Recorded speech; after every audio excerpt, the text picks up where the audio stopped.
I see the customary seats that are empty right in front of the speaker. It's a good, safe distance. Don't. Well, we're going to go on a little bit of a journey, but before we begin, I'm going to make two. Do I change the slides or do you?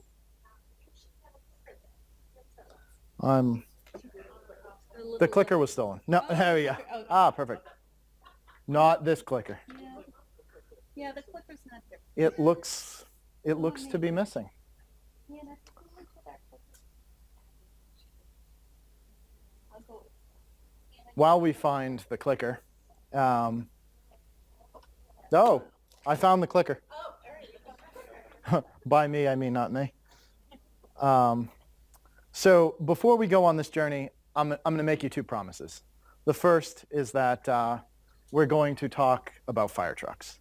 So the small children inside of you, inside of everybody that is like gleefully waiting to talk about fire trucks can get super excited right now and start tweeting or whatnot. I don't know, MITX, hashtag MITX fire trucks or something of that nature. The second is there will be no end, literally no end, to the gratuitous use of inspirational clip art on our deck.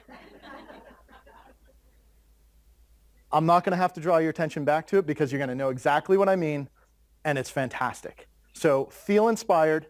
Remember fire trucks. This will be over in a flash. My name's Jason Sgro, and I'm the Chief Strategist at the Atom Group. I've made my career helping customers, or our clients, and in previous iterations of clients, develop their business models, grow their businesses.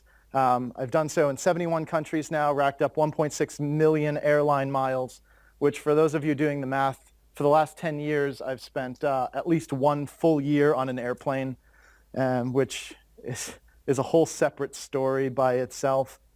But I've really tried to explore one fundamental question, and that's what makes these businesses great, what makes these products great, and how can we deliver them to the users, right? And so at the Atom Group, if you've never worked with the Atom Group, or maybe you have, I don't specifically see any customers here, but soon to be maybe, we practice the art of applying knowledge to business, right? And that can be technical knowledge, that can be design knowledge. We're lovers of problem solving, and we try to attack really interesting, great problems. Because for us, this design concept, and much like many of the other speakers here today, you see that design is not the beautification of something. It is it, right? It's an iterative cycle. It's a verb, right, in a lot of ways. We don't seek to try to attract the customers. We've had customers that come in and say, okay, you start building this, and when you get it to the point that it's ready, we'll bring the designers in. I'm like, wait, what? Like, how could that be, right? How can we do software engineering? How can we do business modeling completely devoid of design? And so I've combated that throughout my career, and in many of those countries, and it's been just a really great story.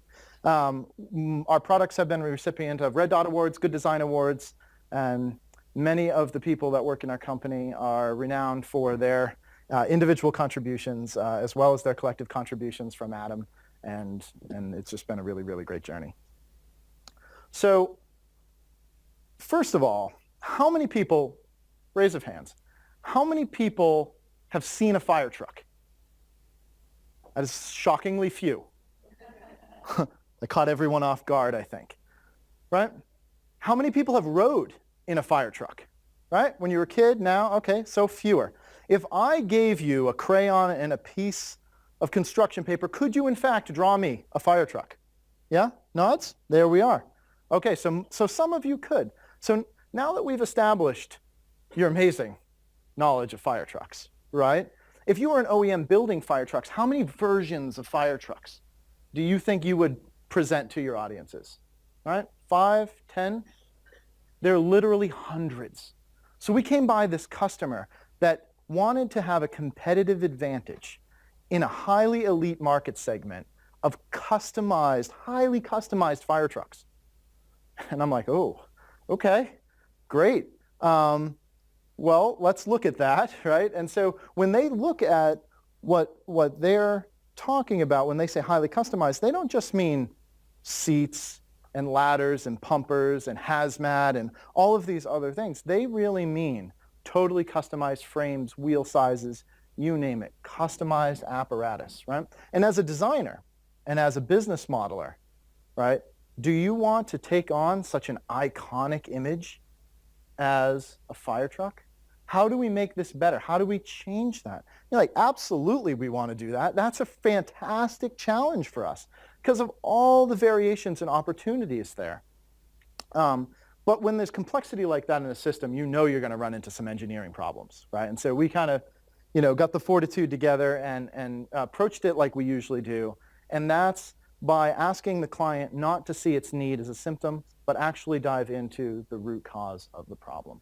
The problem wasn't that they needed competitive advantage, right? There were underlying things that led them to that. It works. Perfect. I call this the doomed to mediocrity slide. And the reason for that is not just the backdrop, but in a lot of cases, our clients are introduced to us because of our technical capabilities. And those technical capabilities, we're software developers, we're marketers, we're designers, we're organizational designers, we're business leaders, we're thought leaders. We have all of these various components, and they're all the right pieces to build the wrong solution.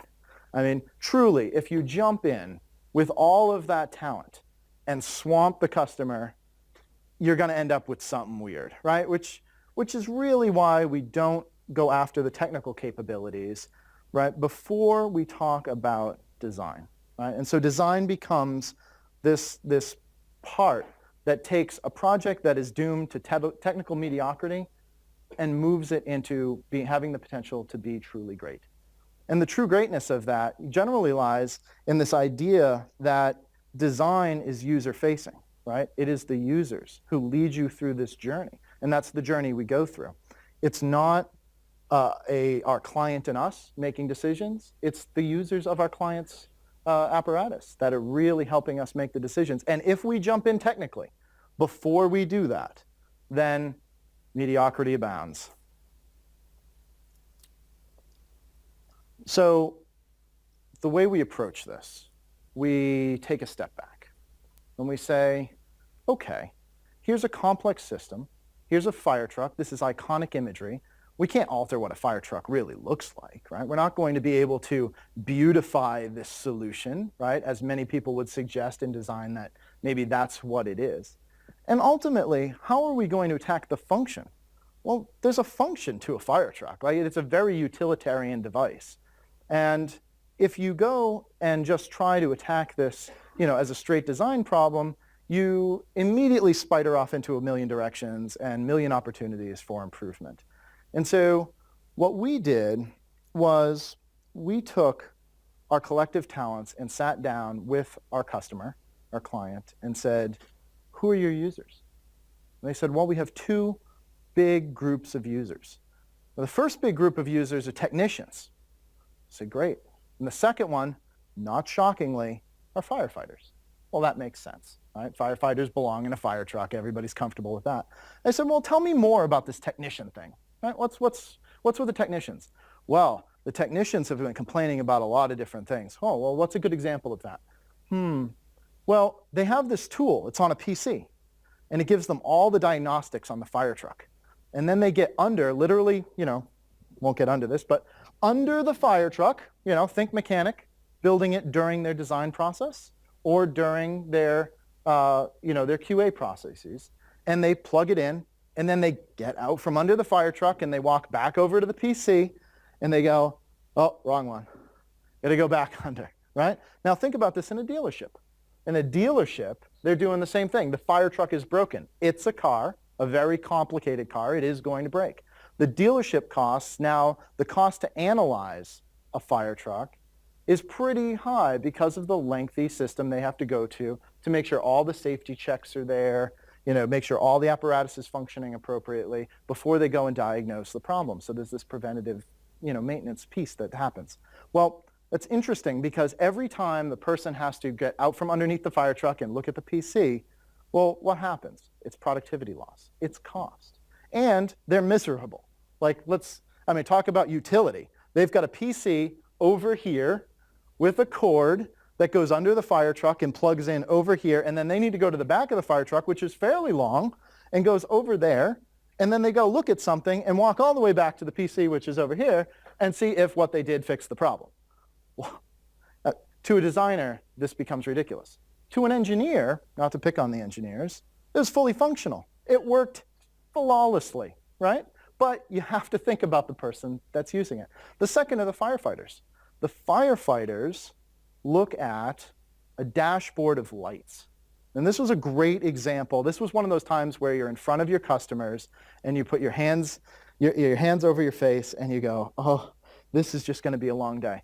There is a sequence of lights on the dashboard inside the fire truck.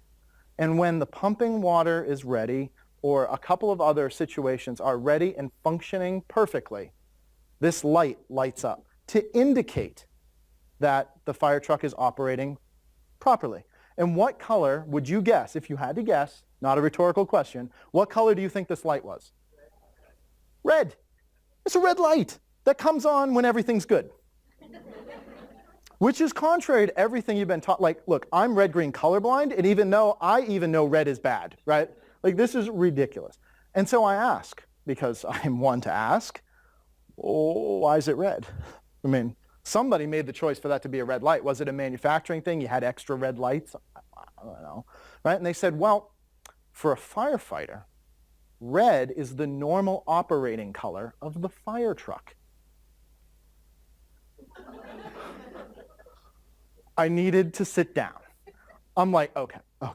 Really, guys? This is, you're telling me that red lights simultaneously mean good things and bad things, right? Because there are red warning lights.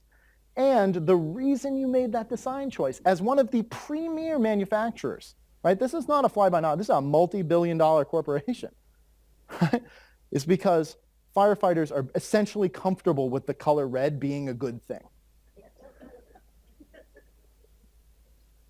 It's the aha moment where you see your company's utility in the world, right? You realize, oh, I have purpose. I am going to solve this problem.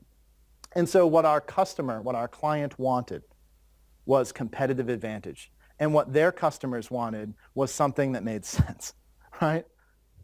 So what did we do? We gave them the world's first iPad-controlled fire truck. Show of hands, if I drop that off at your house for a day, who would be ecstatic? Yeah, so what does that mean, right? Well, let's look at it from the user's perspective. The user is a technician. They can now take the iPad under the truck.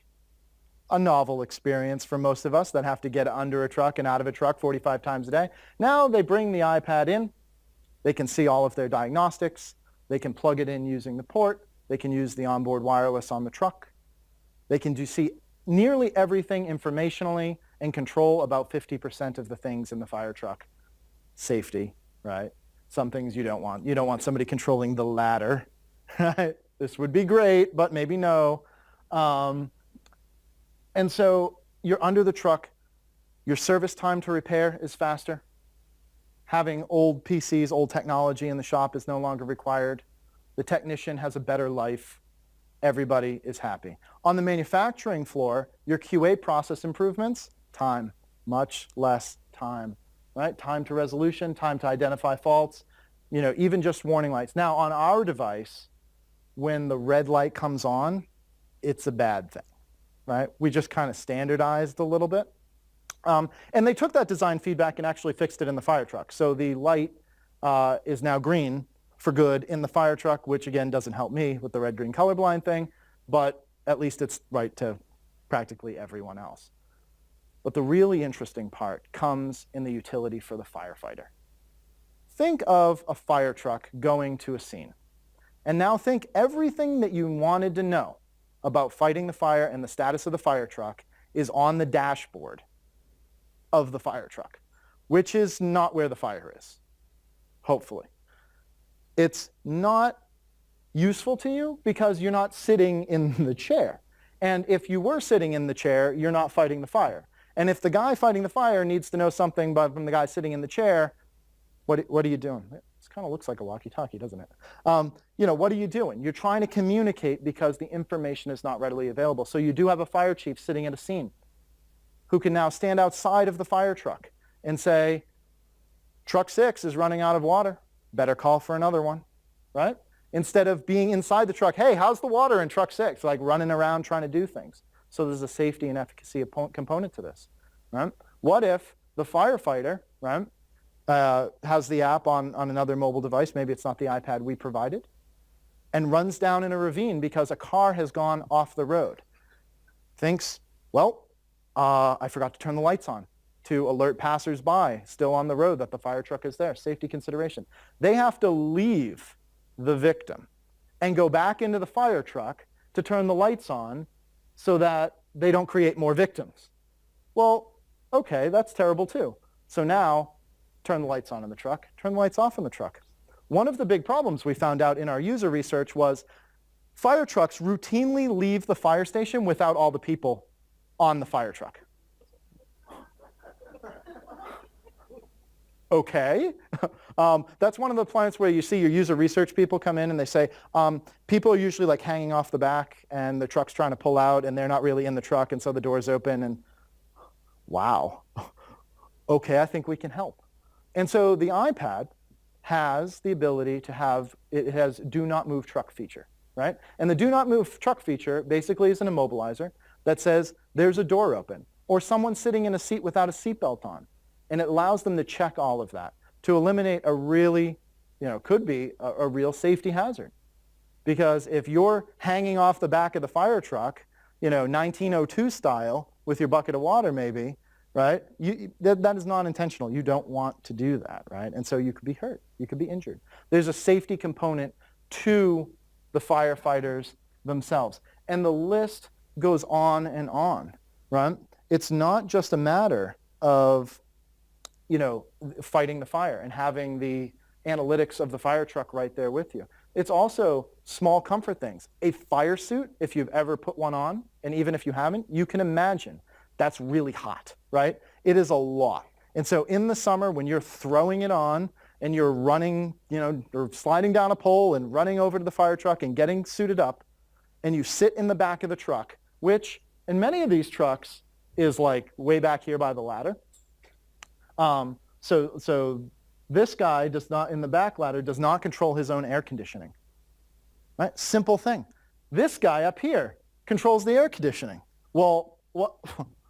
Ridiculous, right? So now we have an iPad that can turn the HVAC controls on and off. Hey, I'm too hot. I'm uncomfortable. Something's wrong. I want to alert the driver. There's something wrong with the ladder. There's a communicational component to this. And that is really one of the chief design elements was you have users and they know what they need. And if you're trying to bolt on a competitive advantage to a product that was designed without good design logic, all you're doing is bolting these competitive advantages on and making an already complex system even more complex, right? That's not design. Design is backing up and thinking about how the user is going to use your product, even an iconic product that has been around for ages, right? How do they use it? Where are their pain points? And in discovering their pain points, we began to understand that there were quite a few of them, and they were fairly obvious, but there was no mechanism for that knowledge, that vast knowledge and that data to get back to the OEM, to get back to the manufacturer, because they weren't doing the user research, right? Which is a core tenet of design. You have to do it. And so we produce, using an iPad that anybody can buy off the shelf, a competitive advantage for our customer, right, who is the manufacturer, who actually now can take an IoT component, sell it as a competitive advantage with their fire truck. They are the only ones now that have it, right? They are the first in the space, which creates tremendous utility, tremendous security, tremendous usability, cost of ownership reductions, all of this. And that's really what we're about, and what I'm about, and what many of our employees are about. We take the design thinking, we take our technical capabilities and turn them into possibilities. I'm out of slides. That's it. Thank you. Thank you. Great. So feel Question free time? to put your hand up, and Brianna and I will come around with microphones. I have one over here. Excuse me. Hi. How long did you spend as part of this process becoming fire truck experts in the upfront? Yeah, the original discovery took a little over 6 months. Yeah, it's one of those highly complicated systems that when you look at it the first time, you go, oh, okay, we're going to be here for a while. Did you involve technicians and firefighters throughout the process as you were iterating, or was this kind of a big grand presentation back? And if so, how was it received after you kind of came up with the solution? So it was both. We did an initial discovery before we began to design because we didn't first understand what we were doing. We hadn't conceptualized the idea of a remote control fire truck at that point. What they wanted was advantage, right? And so we essentially came in to talk about how we could make a fire truck better. And they had asked that question many times without talking to the people that use the fire truck, which to the people in this room would seem obvious, but it wasn't. Over the course of the project, we got to speak with the technicians who actually build the fire trucks, the manufacturing experts who are assembling them and seeing the rework and things, and then worked with a lot of fire chiefs who were actually slated to take delivery of their trucks later that year. So they were literally helping us design componentry that they would take ownership of later. And to answer the last part, your pushback, the pushback was very akin to a lot of the pushback you get when you start telling a manufacturer that they don't understand their users, right? I mean, we've all probably been in that situation where you start with a customer who hires you and they say, well, we don't need to do the user research because we deeply understand our customers even though we haven't talked to them recently. And so that was the kind of pushback that we got. Great. Other questions? Okay, I think with that, Jason has to catch a flight too, right? After all this travel.